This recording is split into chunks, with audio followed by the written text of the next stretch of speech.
Presiden Partai Buruh, Said Iqbal, menggunakan narasi Partai Demokrat untuk menyingkirkan Anies Rashid Baswedan dari bursa calon presiden yang akan didukung partainya. Mengapa partai yang dalam berbagai survei memiliki elektabilitas 0, itu tidak menggunakan isu perjuangan kaum buruh yang dibidik sebagai konstituennya? Said Iqbal mengatakan disingkirkannya Anies dari bursa capres partainya karena pertama, Sudirman Said pernah mengobok-ngobok KSPI dan SPN. Tidak dijelaskan kapan dan bagaimana Sudirman Said melakukan hal itu. Apakah saat menjadi Menteri ESDM, Kabinet Kerja Presiden Joko Widodo, atau setelah menjadi anggota tim Anies. Kedua, Iqbal mengatakan Partai Buruh menilai bahwa Anies telah ambil bagian dalam pengkhianatan terhadap Partai Demokrat yang semula mendukung pencapresan Anies dan mendadak ditikung oleh Partai Kebangkitan Bangsa yang menyorongkan nama Muhaimin Iskandar. Dalam sejarah politik Indonesia kontemporer, mungkin baru kali ini ada partai yang menggunakan narasi partai lain sebagai landasan kebijakan politiknya. Seperti diketahui, kader dan pengurus, termasuk Ketua Majelis Tinggi Partai Demokrat, Susilo Bambang Yudhoyono, secara emosional mengatakan partainya dikhianati setelah Anies memilih Caimin sebagai bakal calon wakil presiden. Padahal untuk mengetahui apakah tudingan yang dilontarkan kader-kader Demokrat benar atau hanya sikap emosional bisa ditelusuri dengan mudah. Sebab meski Anies diberi mandat untuk mencari cawapres, keputusan akhir tetap ada di tangan penguasa Partai Koalisi Perubahan untuk Keadilan atau KPP yang saat itu beranggotakan Demokrat, PKS, dan Nasdem. Silakan lihat wawancara jurnalis Kompas TV Niluh Puspa dengan Ketua Umum Partai Demokrat Agus Harimurti Yudhoyono atau AHY. Di situ dengan gamblang AHY mengatakan jika Anies memilih cawapres selain dirinya, maka akan dilihat dulu alasan dan dasar pertimbangannya apakah sesuai dengan arah perjuangan Demokrat atau tidak. Jadi jelaslah keputusan akhir cawapres Anies ada di tangan partai.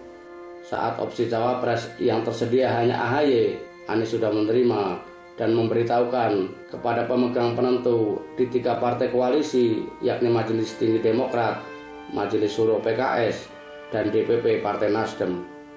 Hasilnya, Demokrat sangat setuju karena sesuai keinginannya. PKS menyerahkan sepenuhnya kepada Anies, sedang Nasdem tidak menolak, tetapi meminta agar jangan buru-buru diputuskan karena waktu pendaftaran di KPU masih lama, sambil menunggu opsi lain. Oleh karenanya, bila Anies nekat mengikuti kemauan Demokrat, resikonya Nasdem keluar dari koalisi. Padahal Nasdem adalah partai pertama yang mendeklarasikan Anies sebagai capres. Situasi ini kemudian dimanfaatkan Demokrat untuk mendesak Anies agar segera mengambil keputusan. Bahkan jika Anies tidak mendeklarasikan cawapres tanggal 3 September 2023, Demokrat sudah ancang-ancang akan keluar dari koalisi. Jika kemudian timbul dalam tanda petik perlawanan balik ketika Anies langsung menerima Caimin yang disodorkan Ketua Umum Partai Nasdem Surya Paloh, tentu atas dasar kalkulasi politik. Sebab Nasdem PKB sudah memenuhi ambang batas pencalonan presiden atau presidensial threshold. Jadi ada kalkulasi dan hitung-hitungan, dan itu hal yang lumrah dalam politik. Lagi pula, sudah lama Anies menginginkan cawapres yang dapat menutup kelemahan elektabilitasnya di Jawa Timur dan Jawa Tengah.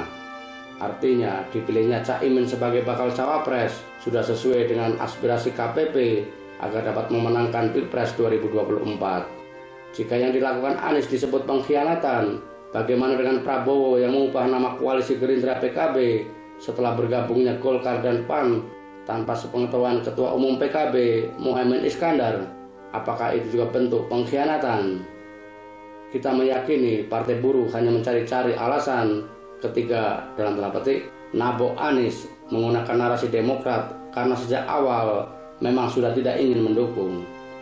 Sebab jauh sebelumnya, tepatnya pada April 2023, Said Iqbal sudah memberikan kode dukungan kepada Ganjar. Setelah dihujat netizen yang menuding inkonsisten dengan jargon yang diusung dalam setiap demo, Iqbal meralat dengan mengatakan dukungan akan diberikan melalui konvensi.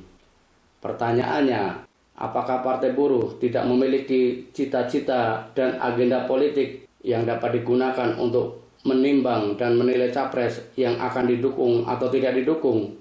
Mengapa menggunakan narasi partai lain? Lazimnya sebuah partai memberikan atau tidak memberikan dukungan pada kandidat tertentu dalam kontestasi elektoral berdasarkan visi misi dan garis perjuangan partai, bukan narasi partai lain. Terlebih yang belum jelas kebenarannya karena hanya berdasar sumber sekunder. Dalam setiap demonstrasi yang rajin digelar, Partai Buruh selalu menyeru tuntutan peningkatan kesejahteraan buruh serta menolak Omnibus Law Cipta Kerja yang disebutnya memanjakan oligarki dan mempreteli hak-hak pekerja. Sementara bakal capres tersisa yang sedang dipertimbangkan oleh Partai Buruh, yakni Prabowo Subianto dan Ganjar Pranowo, semuanya mengeklaim sebagai penerus kebijakan Presiden Joko Widodo. Artinya, kecil kemungkinan bagi Prabowo maupun Ganjar mau merevisi apalagi menghapus Omnibus Law Cipta Kerja jika kelak terpilih menjadi presiden. Bukankah anomali manakala partai yang mengaku mewakili buruh malah mendukung capres pro Omnibus Law Cipta Kerja yang menyengsarakan kaum buruh seperti disampaikan sendiri dalam demo-demo selama ini? Partai Buruh mestinya meniru langkah Konfederasi Serikat Pekerja Seluruh Indonesia atau KSPSI yang membawahi puluhan organisasi buruh. KSPSI dan juga Aliansi Buruh Yogyakarta telah mendeklarasikan dukungan kepada Anies karena memiliki kesamaan perjuangan untuk meningkatkan kesejahteraan buruh, menolak Undang-Undang Omnibus Law Cipta Kerja, mendorong penguatan perlindungan terhadap pekerja migran, dan perluasan sektor lapangan kerja. Atau jangan-jangan penolakan terhadap Omnibus Law Cipta Kerja hanya gimmick atau casing Said Iqbal untuk meraih dukungan kaum buruh, padahal sejatinya pendukung oligarki. Jika benar demikian, apakah ini bukan bentuk pengkhianatan yang sebenarnya?